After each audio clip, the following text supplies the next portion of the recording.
This apron's on, and this is one of the ingredients. It's a good day. We are starting with 2 cups of sugar.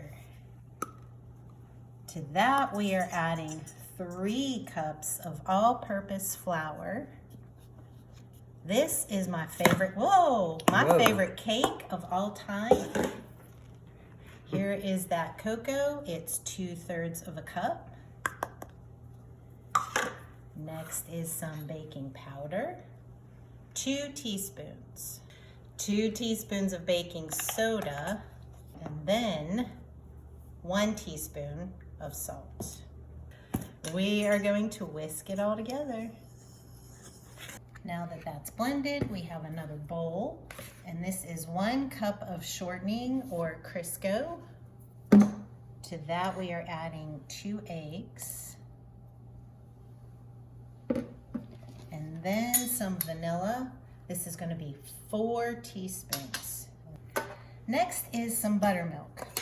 But if you do not have buttermilk, especially for this recipe, you can substitute 1 tablespoon of distilled white vinegar.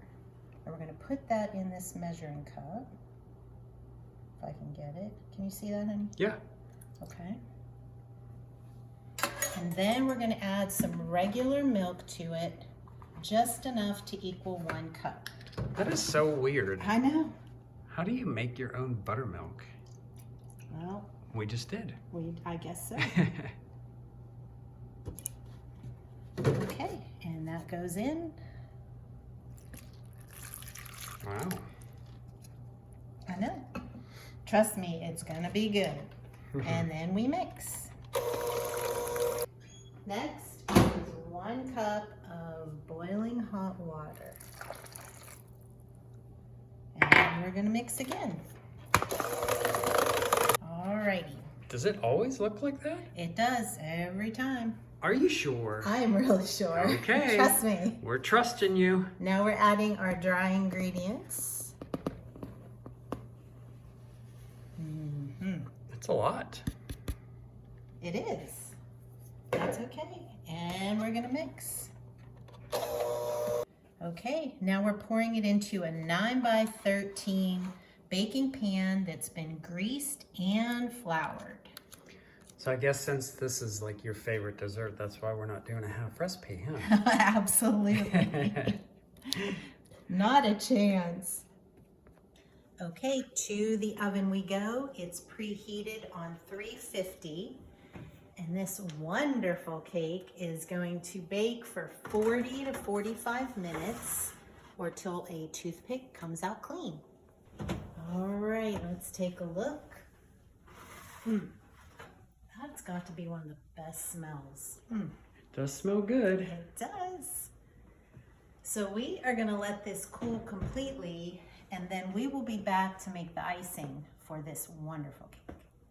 Now we're starting with the icing, and we're starting with 1 cup of room temperature butter, and we are adding some vanilla, and this is 2 to 3 teaspoons.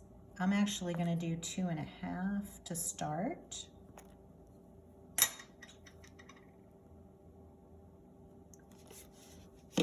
And then we mix. Okay, we've now added 4 cups of powdered sugar, and we're going to mix again. Now we're going to add 1 tablespoon of milk. We may need 2, depending on the consistency that we want.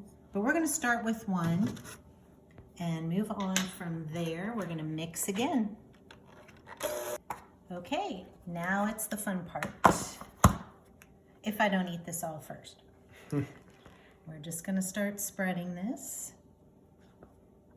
I'm so excited about this. You got it pretty smooth, huh? Yeah. As far as consistency? Yeah. And you put more milk in. I did end up putting more milk just because that's the way we like it. Yep. Okay. It's a preference thing. So we'll get this all spread out and we'll be back. Now that it's iced and has set for a bit, it's time for Scott to taste. Just kidding. There's no way I'm letting him do that. Hold on it's a chocolate. minute. Come on now. Plus, it's my favorite cake. Although I do love you, honey. I would let you. Ooh, look how good it looks. Mm-hmm. So fancy. Just like us.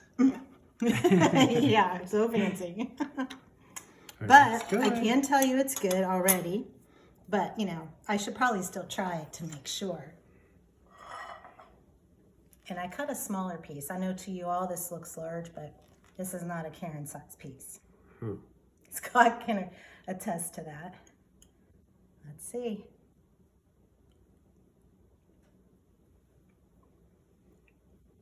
Is it as good as always? Mm-hmm. Good. Mm-hmm. Mm-hmm. Yeah, this recipe's been around forever. Mm-hmm.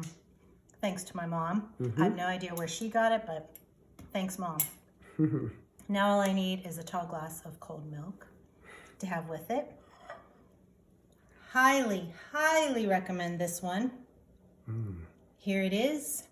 Crazy chocolate cake, because you'll be crazy about it. Give it a try. You won't regret it. And here is the recipe. Y'all have a blessed day.